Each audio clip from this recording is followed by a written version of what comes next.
We are back here, beautiful week of February, and we're back with a fight night out there in the Toyota Center in Houston, Texas. Woo, yeah. All right, first of all, we already know what I'm talking about this week and a prediction in the title of this video. We're going to go over the main card of Sean Strickland versus Anthony Fluffy Hernandez. Now, what I got on my screen here, we're just going to go through the main card, though there are some fights in the prelims that we might go through on a different video. But today, I just want to kind of go a little bit more in depth and my picks with the ones in the main card. A lot of them coming from, you could probably see that from the Extreme Couture gym, with Sean Strickland being one of them, Dan Ige, and Michael Pereira. And I do think Jeff Neal fights there as well. I might be wrong. I think he fights actually in Houston.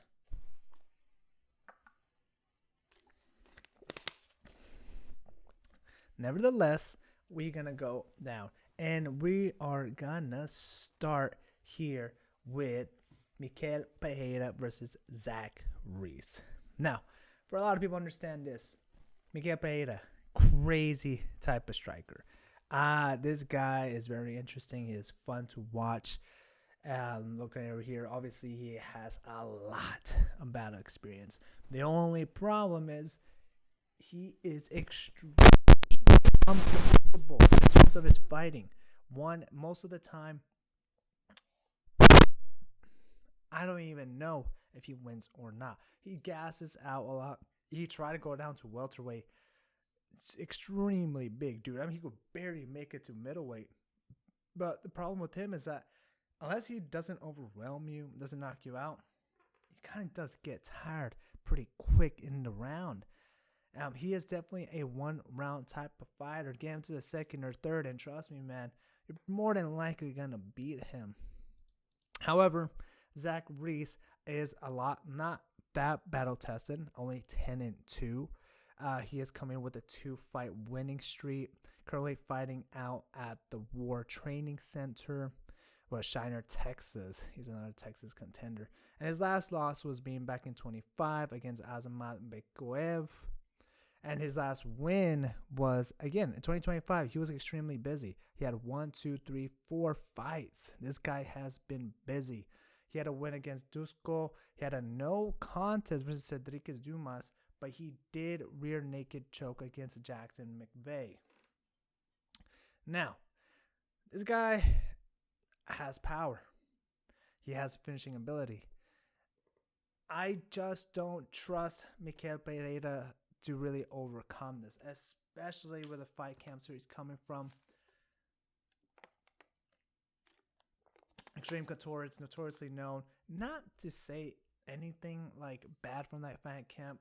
They have produced really good fighters, but I just think when you constantly being around too many fighters, you don't really have time to focus on individual ones, and they tend to fight like they're sparring most of the time. Mikel Pereira, I just don't trust him to really pull this off. However, it does look like, why is the weight, they haven't even weighed in yet. 194, 186. I think that's mostly getting from his last fight. He probably did miss weight. I do not know. But this is their weight usually from the last previous fight. So it looks like he did miss weight. We're going to see how it goes. But Mikel Pereira, I mean, again, this guy,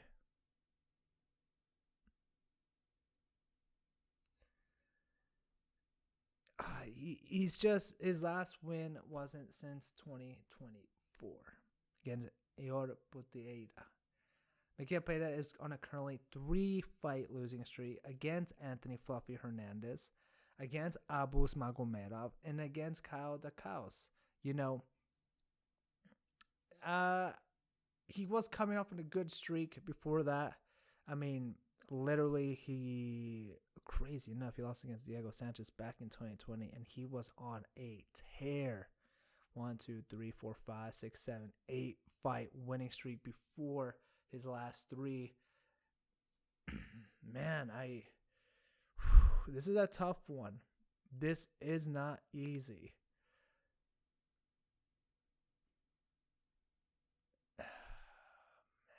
Hmm. And if you don't usually see, like, I'm looking through their record with topology here, and you could totally see like all these type of losses coming in.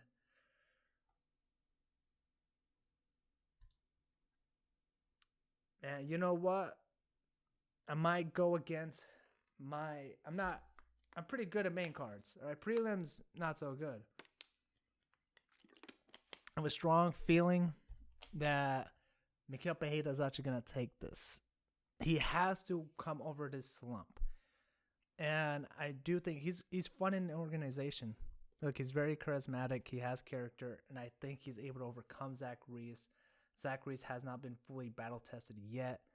He's doing really well, but I think Miguel Pereira is going to go out there, overwhelm him in the first round, and end up finishing him. My pick official is Miguel Pereira.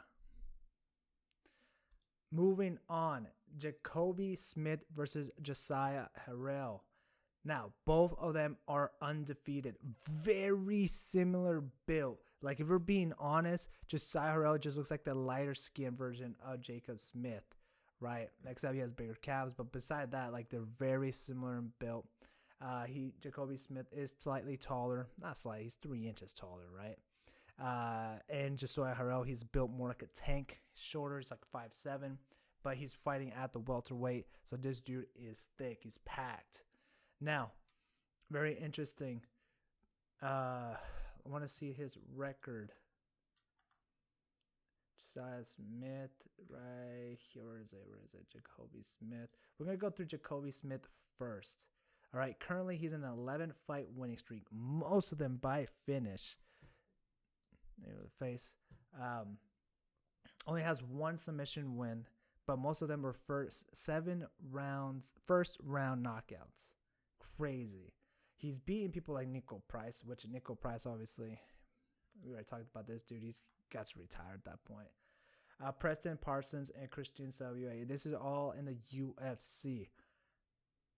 Pretty tough guy. I mean, he's 30, has plenty of time to start, growing. He is actually out there from Oklahoma, went to OSU. Very interesting. And Josiah Harrell. This guy is on a 17-fight winning streak. Again, 11-0, 27. This guy is 3 years younger. All right, he is extremely talented. I could tell from his accolades right here.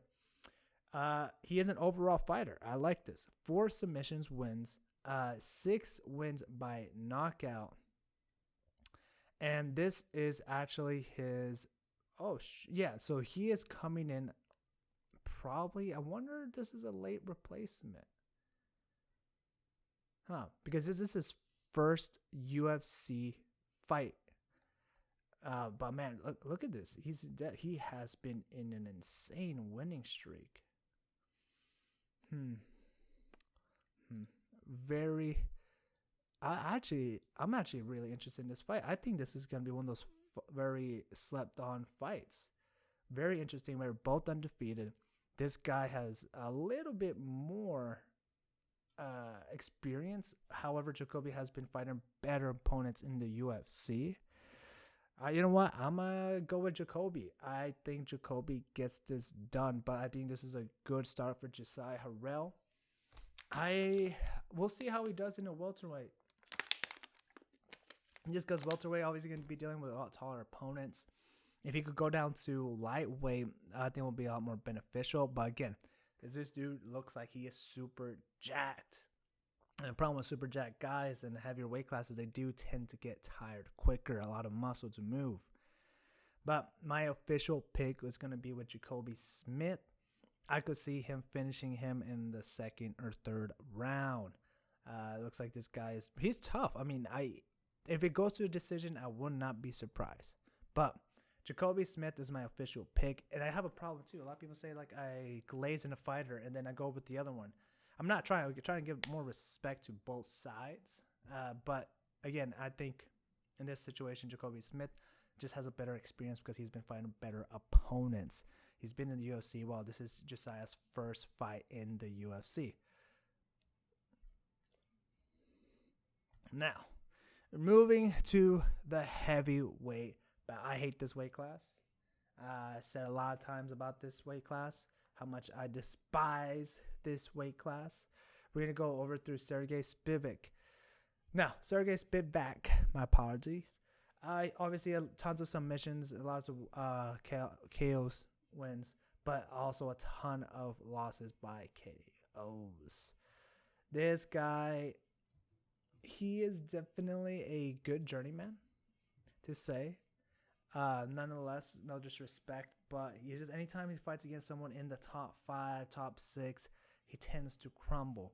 You can tell from his record against Waldo Cortez, Jelton Almeida, and Cyril Gahn.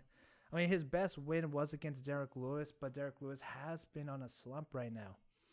And he's beaten Greg Hardy, but he's lost against Tom Aspinall. He's been Alexei Olenek. So this guy, like, when it comes to outside at top 5, top 6, does pretty well. But anytime beside that, this dude just, he's all right. Like, there's no disrespect, but he's all right fighter. Now, this guy who is fighting Ante Delija, he is Croatian, currently on a 1-fight losing streak against Waldo. So they both share an opponent against Waldo. Definitely has a ton of fight experience. But, I mean, before that, he's beating Yorgan de Castro, Marcin Tibura. He was coming from the PFL, which we know is not the same type of caliber. And I do think this should be a relatively easy pick. I'm actually going to go with Sergey. Look, as crazy as it is, Sergey does definitely pull off when it comes to fighters outside of the top 5. All right. I mean, this is the reason why he's been in top 10 for a long time. And he does really well against those type of fighters. Anytime, again, kind of mentioning and repeating what I said. When he fights against an opponent that's in that top range, he does not do well. But I could see him beating Ante Delija. Ante has not had the exact same type of experience, especially the top level fighters like Sergey's had. And both of them are coming from a loss, but this is an opportunity for Sergey to kind of get back and be in his previous position. So I'm going to give this for Sergey Spivak. I see him submitting Ante on the 3rd round once Ante just definitely gets tired. Moving on. Now, quick summary. I went with Mikael Pereira, Jacoby Smith, and Sergey Spivak. Dan Ige versus Melquizael Costa. Now, I hate to say this, but man, dude, they do not like Dan Ige. For some odd reason, they give him tall opponents. Super, super hard to finish. I mean, literally, if you look up all his losses, never been knocked out, never been subbed, and all his losses have come from decision, you know? So it's very difficult to put him out. Last opponent he fought, a guy with similar build with Mikael Costa, was against Sean Woodson, which we remembered in the beginning. Sean Woodson was beating Ige, but Ige was able to rally back and beat him in the punches by the 3rd round. However, this is another problem I have with Ige. While they're in Extreme Couture, he does not fight with a lot of intensity, which I think led his losses against top fighters, right? He lost against Bryce Mitchell. He lost against Diego Lopez. He lost against Lerone Murphy, and his last fight was against Patricio Pitbull, which for the first time, they actually gave him a guy similar to his height in a long time. Lerone Murphy is a lot bigger. Sean Woodson was a lot taller. Diego Lopez was a lot taller. His last opponent that he had kind of similar build was against Bryce Mitchell. Now,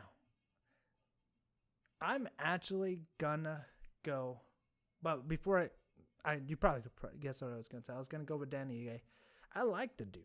I really do. I want the best for him because taking that last minute fight against Diego Lopez in those 3 hours. Shoot, he was a dog. Now, Marquez Acosta, he's 25-7, a little bit more battle tested. He is 5'10". He's young, he's 29, and he's fighting out of shoot box where Charles Oliveira is at. You can see very well-rounded fighter. 8 wins by knockout, 8 wins by submission, 9 wins by decision. All right, he's 6'2" in the UFC, and he's been on a streak. And man, the only people he has lost in the UFC was against Diego Moises and Steve Garcia. This is going to be his biggest fight against Dan Ige to start cracking to that top 15. Oh, man, dude, I'm very interested because I want to see their stats here. Obviously, this guy is definitely more of an aggressive fighter. You can see him a lot better striker. His grappling, even better grappler too. Man, I don't even really care about the odds.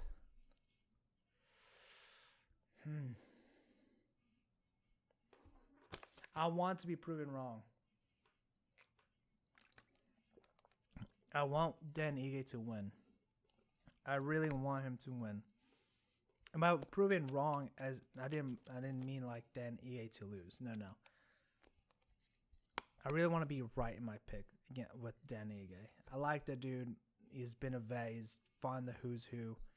He's been in the UFC for a while, and he's just a likable guy. But if he loses this fight, I do think he's got to really start reconsidering to move down to the bantamweight or find a new gym. But I guess I'm going to have to switch my prediction, unfortunately. Because, again, I'm not trying to be as biased, because Dan Ige I'm very biased with. But I just think that Costa just has the better tools to beat Ige.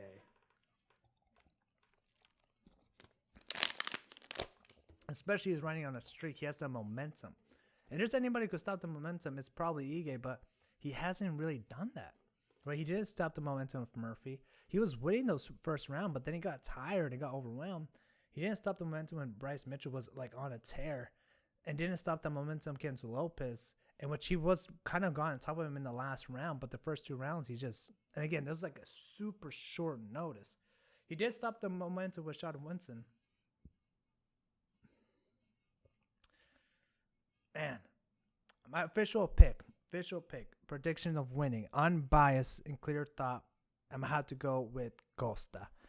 I think he just has the better tools, has the reach, has the length, and I think he's able to successfully defend anywhere than Dan Ige. Dan Ige, I don't think he's going to get him to the ground enough or outreach him or outpower him. And I think Marquez Acosta is going to finish Dan Ige. That's my official prediction. I hope to be proven wrong, but I think Costa wins this fight. Now, move on to Jeff Neal versus Medic. Jeff Hands of Steel Neal. All right, this guy is a dog. He's fighting out of Dallas, so I was completely wrong, actually, for this MMA. This guy has power. Unfortunately, Jeff Neal is definitely a top contender. He is I would say, he used to be like the dark horse of the division, right? He's an extremely tough guy to crack. I mean, look at the guys he's lost to, he's beaten. He's beaten Rafael Dos Anjos. He's beaten Vicente Luque, beaten Santiago Ponzinibbio. But this is a problem that goes down here, right? He beat Mike Perry, Nico Price, Bilal Muhammad, who Bilal Muhammad ended up becoming a champion. But he lost against Wonder Boy. He lost against Neil Magny. He lost against Shavkat, lost against Ian Machado, and he lost against Carlos Prates. Jeff Neal is definitely a top 15 fighter, but just not a top 10. Right? He's just always just right there. He's definitely not a top 5, but he's just always like just the cusp of just getting to that position. But he's getting older. He's 35. Though obviously he's in heavier weight classes, it doesn't really affect him. But he's not going to be as fast or durable, right? He's taken punishments. You saw his last loss against Carlos Prates. Literally knocked him out. He engaged in a clinch, pushed him out, and then Carlos Prates came and boom, knocked him out. Uros Medic, obviously a lot, not that as battle tested, slightly younger. He is 32. This guy looks like has power, and this is where I'm very concerned. Right here. He has 10 wins, all by knockout and 2 by submission. This guy's a finisher fighter. He has currently on a 2-fight winning streak, beating guys Gilbert Urbina, Muslim Salekov. His last loss was against Punelli Soriano, but he has looked like he just came back. But man, wow, I did not know that he's lost against Jalen Turner way back in the day. Huh. Jalen Turner's a 150 fighter, so was he fighting a 155 back then?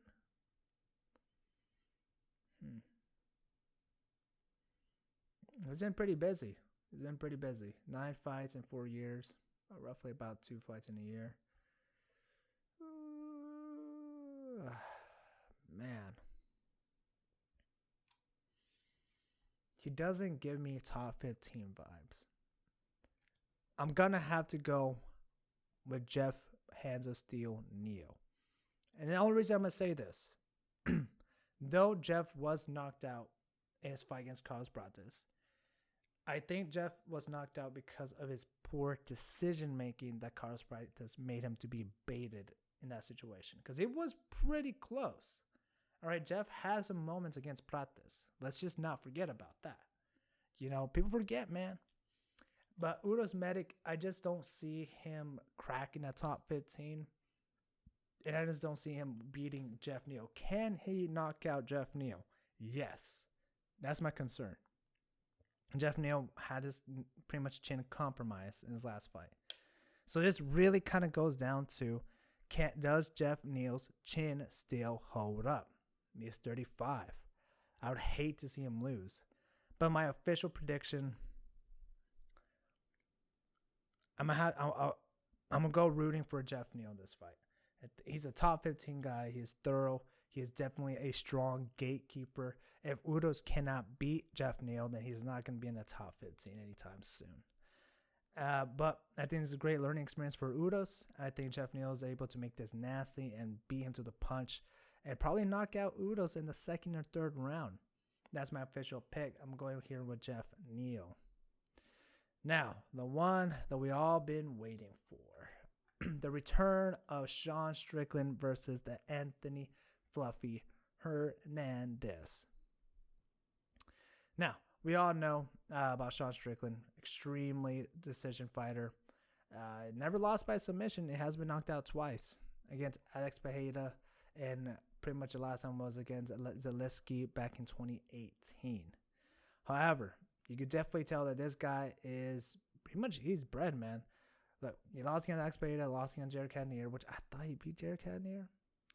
Lost against Dricus du Plessis in the first one, which I thought he beat Dricus du Plessis. To this day, I still vouch that he beat DDP on the first fight. Second fight, though, that boy got his ass whooped. No disrespect. But literally, clearly just could not keep up the pace, and DDP had him on this back heel the entire time, overwhelming him. And you know who does a really job with that? Anthony Fluffy Hernandez. Now, I want to kind of go through a little bit more in depth with this, but I just think that Sean Strickland definitely has more tools to beat Anthony Hernandez, but it all goes down to the mindset, right? Anthony Hernandez is currently on a 8-fight win streak, with his last loss being against Kevin Holland back in 2020. And before that, Marcus Perez. But since then, I mean, look at the guys he has beaten, right? Josh Fern, Marc Andre, Roman Kopilov, Mikel Pereira, who's in this card as well, Brendan Allen, who beat RDR, and Roman Dolidze. Roman Dolidze, a lot of people are talking flack on him like he's not good. He is good. All right, let's just not forget about that. But he is fighting against probably his best opponent is Sean Strickland. Now, Anthony is a strong grappler. Outside of Hamza in the middleweight, he is the second best grappler. Overall, in jiu-jitsu and everything, I'd probably say he's a lot better than Hamza. Wrestling-wise, Hamza, obviously, different type of level. But I'm actually really split in this fight. And the reason I'm going to say this, and the reason why, Sean Strickland does have grappling skills. He's extremely underrated and probably the third best grappler in the middleweight. Just because he doesn't show it doesn't mean in the moments that has been presented in danger in the grappling era, he has never been subbed. He has never been held down. So this will be a test of Sean Strickland's grappling. And is Fluffy able to overcome that? Is he able to say like, all right, I'm taking him down. He's not sitting down. Do I chain wrestle? Do I continue that? Or does my striking able to overcome with Sean's lead jab, teep, the Philly shell defensive? Because Sean Strickland is the better striker in this fight. And it kind of goes down to one, this is Sean Strickland might either take it to a decision or Fluffy finish Sean Strickland onto the ground. All right. I mean, look at this. Rear naked, ground and pound, rear naked, ground and pound, arm triangle. He has never officially like knocked out anybody by just straight up hands. He's mostly just ground and pound and took him to the ground. And Sean Strickland is very difficult. And his styles make fights.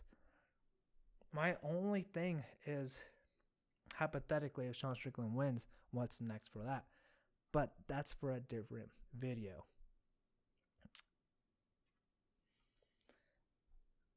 And Sean Strickland has been battle tested. All these names are just so much better. I mean, Nazarene Imavov, Abus Magomedov, Israel Adesanya, DDP, Paulo Costa, DDP. All right, Jack Hermanson, Andy Varela, like Uriah Hall. He's as well beaten Brandon Allen. Like, this guy, since joining the UFC, he's fought in the who's who. As much as hate that he gets, this guy legitimately is battle tested. All right, he's a former champion.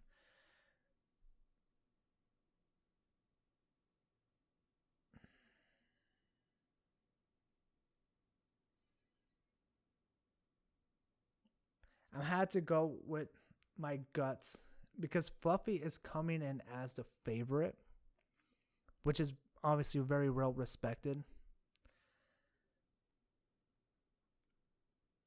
And I might eat my words, but I'm going to have to go with Sean Strickland. It's because the reason I'm going to say this and the reason why I'm going to go with Sean Strickland is it's the wrestling grappling part. I don't think Anthony is able to keep Sean Strickland to the ground.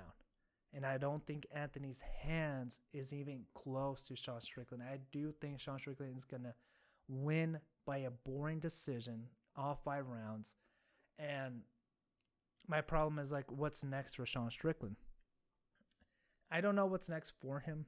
All right, they're not going to give him a title fight. He might have to fight against Kyle Barallo next.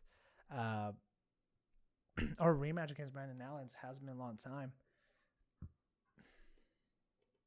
But Anthony Hernandez doesn't provide me anything to say like, oh yeah, you're going to win this for sure.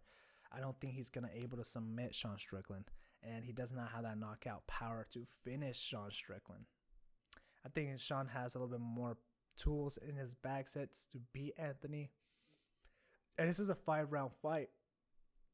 The only thing is I do worry is if Anthony keeps the pressure like he has in his previous fights. And if he fights like what DDP did, keeping Sean Strickland at bay, moving backwards, then yeah, there's a potential situation that Anthony beats Sean. But I'm going to have to go with Sean Strickland.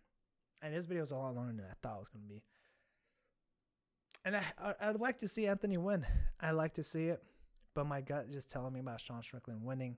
And I think that's going to be the official prediction here for Saturday night. Now, I got another video hopefully coming out tomorrow. I kind of knew about the news, but this is the official main card prediction. I'll also be streaming this Saturday over the fight, hopefully. And we'll see how my picks have been. Because main card wise, I've been doing pretty good. I always miss at least one. Or maximum of one. But the rest I usually get them right. Prelims, however, awful. Really bad. And I recognize that. But thank you for watching. Like and comment and subscribe. And we'll keep producing more of this content next week. I'll see y'all later. Peace.